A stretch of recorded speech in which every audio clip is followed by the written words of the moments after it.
Hello வணக்கம் friends. இன்னைக்கு பார்த்தீங்கன்னா, நம்ம ஃப்ரெண்டு ஒருத்தருக்கு கார் கத்துக் குடுத்துட்டுருந்தோம். அதாவது பார்த்தீங்கன்னா, அவரு பார்த்தீங்கன்னா, கிட்டத்தட்ட ஒரு 10 டேஸ் மேல கார் எடுக்கல. கார் நல்லா ஓட்டுவாரு. ஆனா கூட ஒரு ஆள் ஹெல்ப்புக்கு இருக்கணும். ஒரு 10 டேஸ் தான் கார் எடுக்கல. அவரு வந்து பார்த்தீங்கன்னா, டிரைவ் பண்ணும்போது, ஸ்டார்ட் பண்ணும்போது எல்லாமே கரெக்ட்டா பண்றாரு. ஆனா அவருக்கு என்ன ஆச்சுன்னா, இன்னைக்கு வந்து பார்த்தீங்கன்னா, நான் ஸ்டார்ட் பண்ணி வண்டிய மூவ் பண்ண சொல்லும்போது, என்ன பண்ணாரு, பெர்ஃபெக்ட்டா எல்லாமே கியர் பொசிஷன் சில பேர் மறந்துருவாங்க. ஆனா அவரு வந்து கியர் பொசிஷன் இந்த டயகிராம் இல்லாம கரெக்ட்டா ஞாபகம் வச்சு கரெக்ட்டா அப்ளை பண்றாரு. ஏன்னா வந்து புது கார் தான். புது கார்னால கொஞ்சம் நார்மலான காரு. அந்த கீர் ஸ்லாட்லாம் கரெக்ட்டா வந்து நிக்கிது. எந்த பிரச்சனையும் இல்ல. அதே மாரி பார்த்தீங்கன்னா, அ அவரு வந்து பார்த்தீங்கன்னா, இந்த மூவிங்ல ஏதாவது பார்த்தீங்கன்னா, கிளட்ச் ரிமூவல் அப்படின்னு பார்த்தா, கிளட்ச் வந்து நம்ம மூவ் பண்றது கரெக்ட்டா பண்றாரு. எந்த பிரச்சனையும் இல்ல. ஆனா என்ன ஸ்டீரிங் கண்ட்ரோல் கூட ஓரளவு கரெக்ட்டா வந்துருது அவருக்கு. அப்புறம் என்ன பிரச்சனைன்னு பார்த்தீங்கன்னா, அ இந்த ஹேண்ட் பிரேக் சிஸ்டம் தான். என்ன பண்றாரு, ஃபர்ஸ்ட்டு டைம் வந்து இப்ப நான் பக்கத்துல உட்காந்து டிரைவ் சொல்லிக் குடுக்கும்போது, ஃபர்ஸ்ட் டைம் என்ன பண்றாங்க, டிராஃபிக் இல்லாத ஏரியா தான் நம்ம குடுக்குறோம். குடுக்கும்போது நான் வந்து எப்பவுமே வண்டிய ஸ்டாப் பண்ணும்போது ஹேண்ட் பிரேக் நான் அப்ளை பண்ணுவேன். இந்த மாரி ஹேண்ட் பிரேக் அப்ளை பண்ணிட்டு, நான் இறங்கி வந்து அவர் பக்கத்துல ஆப்போசிட்ல உட்காந்துப்பேன். அந்த மாரி பண்ணும்போது பார்த்தீங்கன்னா, அவரு என்ன பண்றாரு, எல்லாம் ஓகே. ஒரு ஸ்டாண்ட் பையா உட்காந்துட்டு, ஓகே நம்ம எல்லாம் வண்டி நியூட்ரல்ல தான் இருக்குன்னு நம்மள கேட்குறாரு. ஓகே அவரு கன்ஃபார்ம் தான் பண்ணாரு. ஓகேன்ட்டு ஸ்டார்ட் பண்ணி வண்டி ஓட்டும்போது நான் ஆஃப் பண்ணி தான் குடுத்தேன். ஆஃப் பண்ணும்போது கரெக்ட்டா நியூட்ரல் பண்ணி தான் ஸ்டார்ட் பண்றாரு. ஸ்டார்ட் பண்ணிட்டு, ஆ வண்டிய மூவ் பண்ணும்போது பார்த்தீங்கன்னா, 2, 3 வாட்டி பார்த்துட்டேன். என்னன்னா ஹேண்ட் பிரேக் ரிலீஸ் பண்ணல. அப்ப வண்டி போமாட்டேங்குதுன்றாரு. ஆனா வந்து வண்டிய ஆஃப் பண்ணல. அவரு கரெக்ட்டா பார்த்தீங்கன்னா, கிளட்ச வந்து நம்ம ஃபுல்லா எடுத்துறக்கூடாதுன்றத கவனமா இருக்காரு. நம்ம கிளட்ச ஃபுல்லா எடுத்துறக்கூடாது. அதாவது கிளட்ச நாம வந்து வண்டி மூவ் ஆவலயே அப்படின்னு இந்த கிளட்ச ஃபுல்லா எடுத்துறக்கூடாதுன்னு கவனமா இருக்காரு.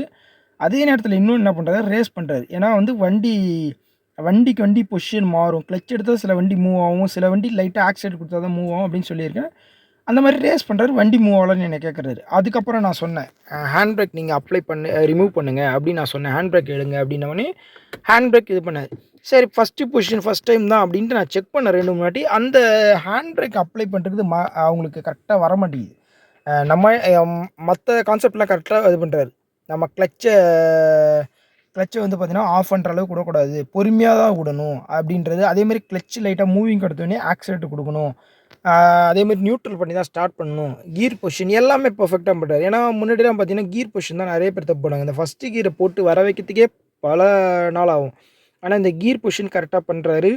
கிளட்ச் மூவ்மெண்ட்டும் வர்றது கொஞ்சம் கஷ்டமா இருக்கும். ஸ்டீரிங் வந்து பார்த்தீங்கன்னா, ரொம்ப எல்லாமே பெர்ஃபெக்ட்டா பண்றாரு. ஆனா, இது தப்பு பண்றாரு. அவருக்கு கடைசி வரைக்கும் ஞாபகத்துக்கு வரல. அப்புறம் மறுபடியும் எடுங்கண்ணா அப்டின்னோனே, ஒரு வாட்டி எடுத்துட்டாரு. ஆனா வந்து இன்னொரு வாட்டி பார்த்தீங்கன்னா, ரொம்ப பயந்துட்டாரு. வேர்க்குது. வண்டி வந்து பார்த்தீங்கன்னா, மூவ் ஆவலன்ற இதுதான் வருது. ஹேண்ட் பிரேக்க பார்க்க மாட்றாரு. அப்புறம் என்னன்னா, நான் என்ன பண்ணேன், ஹேண்ட் பிரேக் நீங்க மறந்துடுறீங்க. ஹேண்ட் பிரேக் அப்ளை பண்ணாதீங்க. அப்படின்னு குடுக்கும்போது, நீங்க பிரேக்ல கண்ட்ரோல் பண்ணீங்க. அதாவது வண்டி நிறுத்தினாலும், நிறுத்தும்போதும் பிரேக்ல கண்ட்ரோல் பண்ணீங்க. நீங்க பிரேக்ல ஒரு கால வச்சுட்டு, நீங்க வண்டி நிறுத்துங்க அப்படின்னும்போது பார்த்தீங்கன்னா, லைட்டா கால எடுத்துடுறாரு. மறந்துடுறாரு. வண்டி பார்த்தீங்கன்னா, மூவ்மெண்ட் கிடைக்குது. ஒரு இடத்துல நிறுத்திட்டு இருக்கும்போது, டிராஃபிக் தான். வண்டி டிராஃபிக்ல நெக்ஸ்ட் ஸ்டேஜ் கத்துக் குடுக்கும்போது பார்த்தீங்கன்னா, வண்டி மூவ்மெண்ட்ல அவரு வந்து பார்த்தீங்கன்னா, கரெக்ட்டா பிரேக் அப்ளை பண்ண முடியல. அதாவது மறந்துடுறாரு. வண்டி பின்னாடியே போகுது. அதுக்கப்புறம் ஹேண்ட் பிரேக் போட்ட பிறகு, அந்த சர்டைன் டிராஃபிக்ல ஹேண்ட் பிரேக் ரிலீஸ் பண்ணி கரெக்ட்டா பிரேக்லேருந்து கால எடுத்து மூவ் பண்றதுக்கு வரல. இத வந்து நான் என்ன ஸ்டெப் சொன்னேன்னா, நீங்க ஹேண்ட் பிரேக்க விடுங்க. பிரேக்லயே கொஞ்ச நாளைக்கு பிராக்டிஸ் பண்ணுங்க. நீங்க கொஞ்சம் ஃப்ரீயா பிரேக்ல கால வச்சிருக்கணும். கால் வலிக்குதுன்றப்ப நீங்க ஹேண்ட் பிரேக் யூஸ் பண்ணீங்க. அப்படின்னு நான் கத்துக் குடுத்தேன். நெறைய பேர் ஹேண்ட் பிரேக்கும் லிசன் பண்ணி ஈஸியா லேர்ன் பண்ணிக்கிறாங்க. ஹேண்ட் பிரேக்க ஒரு மைண்ட்ல வச்சுக்கும்போது மறந்துடுறாங்க. அதனால நான் என்ன பண்ணேன், ஏன்னா பழைய வண்டிலாம் பார்த்தீங்கன்னா, ஹேண்ட் பிரேக்கே இருக்காது. ஹேண்ட் பிரேக் இல்லாம பிரேக்ல தான் அவங்க பொசிஷன் இருக்கும். ஏன்னா அவங்க கண்ட்ரோல் ஃபுல்லாவே கால்ல வந்துரும். அதாவது கிளட்ச், பிரேக், ஆக்ஸிலேட்டர் 3மே அந்த இடத்துல கண்ட்ரோல்ல இருக்கும்போது, அவங்க வண்டி மூவ்மெண்ட் இருந்தா டக்குனு பிரேக் அழுத்திப்பாங்க. அப்ப வண்டி மூவிங்கையும் குடுக்கும்போது, ஆக்ஸிலேட்டர் குடுத்து வண்டிய மூவ் பண்ணிப்பாங்க. இந்த கண்ட்ரோல் வந்துரும். அடுத்து கியர் பார்த்தீங்கன்னா, கியர்ல ஒரு பொசிஷன் பண்ணிர்றாங்க. ஒண்ணு செகண்ட் கியர், இல்ல ஃபர்ஸ்ட் கியர். நான் செட் பண்ணிட்டேன். அடுத்து என் கை கண்ட்ரோல் பார்த்தீங்கன்னா, ஸ்டீரிங்ல போயிடும். அடுத்தது என் கை கண்ட்ரோல் ஃபுல்லாவே ஸ்டீரிங்ல இருக்கும் அப்படின்னு பார்த்துர்றாங்க. அதுக்கப்புறம் ஏதாவது தேவையில்லன்னா, இந்த கீர வந்து நான் என்ன பொசிஷனோ அப்ளை பண்ணிக்கிறேன். அப்ளை பண்ணிட்டு நான் கைய எடுத்துட்டு கீருக்கு வந்து ஸ்டீரிங் வந்துடுறேன். ஆனா, என் கால் பொசிஷன் கவனமா அங்கேயே இருக்கும். இத நான் எக்ஸ்ட்ராவா வந்து மைண்ட்ல வந்து நான் ஹேண்ட் பிரேக்க பார்க்கும்போது எனக்கு கொஞ்சம் கான்சன்ட்ரேஷன் மிஸ் ஆகுதுனாங்க. ஓகே. நீங்க நல்லா ஓட்ட கத்துக்கிட்ட பிறகு டிராஃபிக்ல இந்த மாரி கத்துக்கிட்ட பிறகு இந்த ஹேண்ட் பிரேக் வாங்க. இல்லன்னா இந்த ஹேண்ட் பிரேக்க நீங்க இது பண்ணாதீங்க. வண்டி மூவிங் குடுக்கும்போது மட்டும் ஹேண்ட் பிரேக் அப்ளை பண்ணிருக்கோமா இல்லையான்னு மட்டும் பார்த்துக்குங்க அப்படின்னு சொல்லிட்டேன். நீங்க அதிகமா ஹேண்ட் பிரேக் அப்ளை பண்ணாதீங்க அப்படின்னு நான் பொசிஷன் சொன்னேன். அ அதுக்கப்புறம் அவங்க வந்து பிராக்டிஸ் எடுத்தாங்க. இந்த கிளட்ச் மூவ்மெண்ட்லயே மூவ் பண்ணி பார்த்தாங்க. பிரேக் அதே மாரி அப்ளை பண்ணீங்க. எங்க நிறுத்தினாலும் நீங்க பிரேக்ல கால வச்சுருங்க. ஏன்னா வண்டி பார்த்தீங்கன்னா, லைட் வெயிட் வண்டி மூவிங்க்கு அதிகமா நம்ம நம்ம நிறுத்தியிருப்போம். பேக்ல நமக்கே தெரியாம மூவ் ஆகும். இல்ல ஃப்ரண்ட்ல மூவ் ஆகும். இதுக்கு தான் ஹேண்ட் பிரேக் யூஸ் பண்றது. ஆனா நீங்க பிரேக்லயே அப்ளை பண்ணுங்க. அதேமாரி வெளிய வந்து கவனம் பார்த்துங்க. வண்டி மூவ் ஆகுதா? மூவ்மெண்ட் குடுக்குதா? அப்படின்னு பார்த்துங்க அப்படின்னு நான் லேர்ன் பண்ணேன். ஒரு 3 நாள்ல அவங்க வந்து லேர்ன் பண்ணிக்கிட்டாங்க. Hand brake use பண்றதில.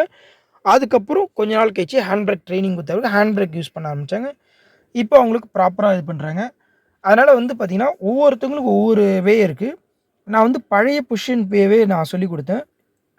ஏன்னா நெறைய வாட்டி அவங்க வந்து ஹேண்ட் பிரேக் அப்ளை பண்றதுக்கு மறந்துடுறாங்க. அந்த பொசிஷன் வந்து அவங்களுக்கு வர்றதுக்கு ரொம்ப நாள் ஆச்சு. ஏன்னா இவரு பார்த்தீங்கன்னா, எல்லாமே பெர்ஃபெக்ட்டா இருந்தாரு. அதாவது பார்த்தீங்கன்னா, உங்களுக்கு வந்து ஸ்டீயரிங் அந்த அளவுக்கு பெர்ஃபெக்ட் சொல்ல முடியாது. ஆனா ஸ்டீயரிங் ஓரளவுக்கு கண்ட்ரோல் வருது. இந்த கியர் சிஸ்டம் கண்ட்ரோல் வந்துருச்சு. அதேமாரி கிளட்ச் எனக்கு தெரிஞ்சு ஆஃப் பண்ணல. அதாவது வண்டி மூவ் ஆகலன்னு மட்டும் சொல்றதே தவிர, அந்த ஆஃப் பண்ணல. பாதி தான் எடுக்கிறேன். ஃபுல்லா இது பண்ணல. அதேமாரி பாதி எடுத்துட்டு ஆக்ஸிலேட்டரும் குடுத்தாரு. வண்டி ரேஸ் ஆகுது. வண்டி மூவ் ஆவல. அதுக்கு காரணம் ஹேண்ட் பிரேக் எடுக்கலன்றது தான். அதனால வந்து யாராருக்கு என்னென்ன டிஃபெக்ட் வருதோ, அத மட்டும் நம்ம கிளியர் பண்ணி, அப்புறம் ரெகுலாரிட்டி பண்ணிட்டா கரெக்ட் ஆயிடும். இவருக்கு வந்து நான் குடுத்த பிராக்டிஸ் என்னன்னா, பிரேக் வந்து நீங்க வந்து பிரேக்ல கண்ட்ரோல் பண்ணீங்க. வண்டி மூவிங்கு எல்லாமே பிரேக், ஆக்ஸிலேட்டர் இதிலயே பண்ணீங்க. இப்படி பண்ணா உங்களுக்கு கரெக்ட்டா இருக்கும். அதேமாரி மூவிங்க்கும் கண்ட்ரோல் கிளட்ச் கண்ட்ரோல்லயே நான் சொன்னேன்.